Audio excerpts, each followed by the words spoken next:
Hey everyone, and welcome back to another video.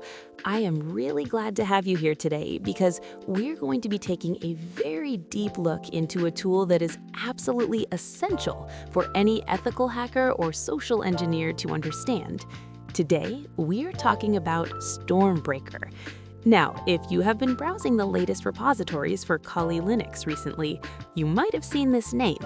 It is a powerful tool, but it is also one that requires a lot of responsibility. So before we even start talking about installation or features, I have to give a strict disclaimer. This video is entirely for educational purposes and for ethical hacking and security research. The tool we are discussing is designed for surveillance and information gathering. You must never use this on a network or against a person without their explicit written permission.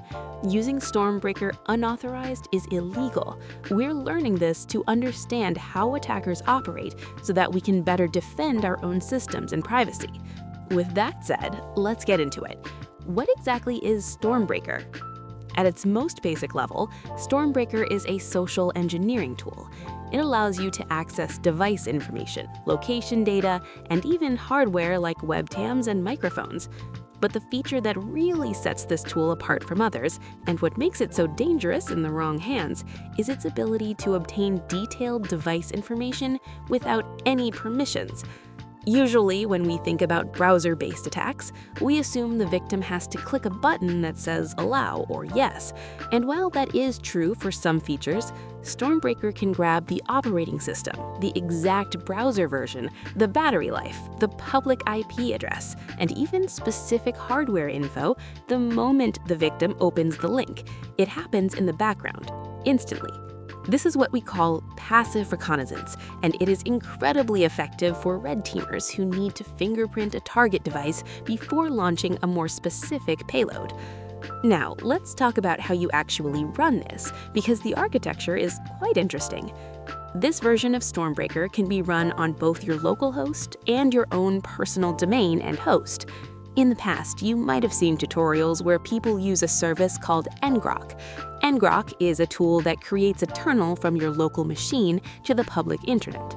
While StormBreaker supports ngrok, I actually recommend against using it for a serious engagement in 2024. There are a few reasons for this. First, if your country has suspended the ngrok service, or if the service is banned by your ISP, the tool simply won't work.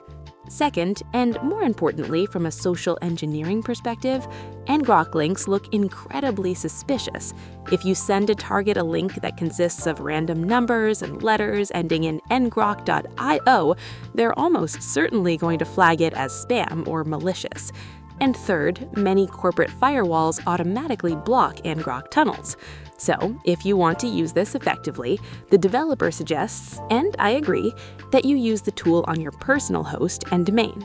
By uploading the PHP files to a legitimate-looking domain that you own, you bypass those restrictions, and a link looks much more trustworthy to the target. Let's move on to the configuration, because there is a massive security hole you need to patch immediately after installing. When you launch StormBreaker, it gives you a web-based control panel. The default username and password for this panel are both set to admin. Username, admin, password, admin. This is obviously not secure.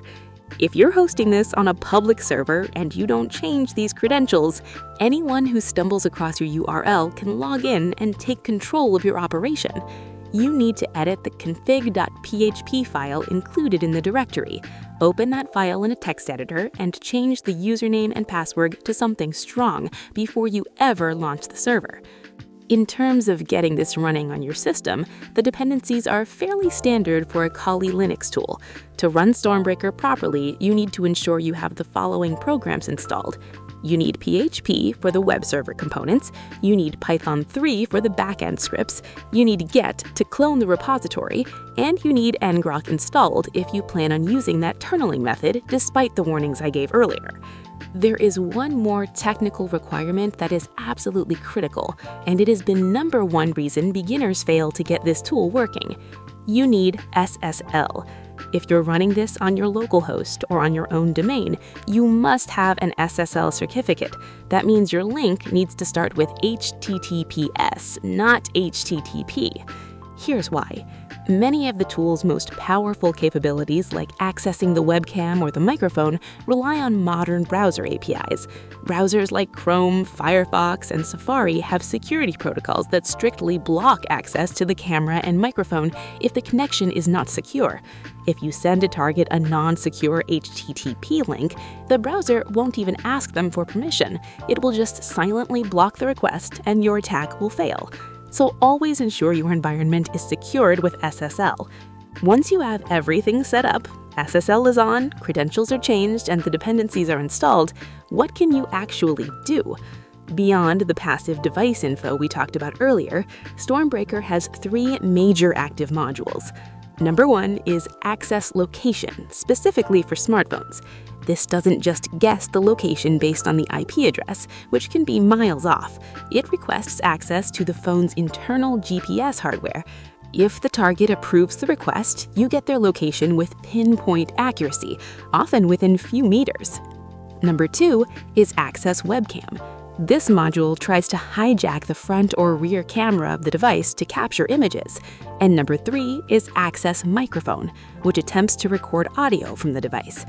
Now, for these 3 features, location, webcam, and microphone, the tool cannot do this silently. The browser will generate a pop-up asking the user for permission. This is where your skills as a social engineer come into play. You have to present the link in a context where clicking Allow makes sense to the user, perhaps by pretending the site is a video conferencing tool or a verification portal. So that is the overview of StormBreaker. It's a stark reminder of just how much data our devices can leak and how important it is to be vigilant about the links we click. I hope this breakdown helps you understand the tool better and how to configure it safely for your ethical hacking labs. If you found this video helpful, please don't forget to like and subscribe for more content like this. Thanks for watching, stay safe, stay ethical, and I will see you in the next video.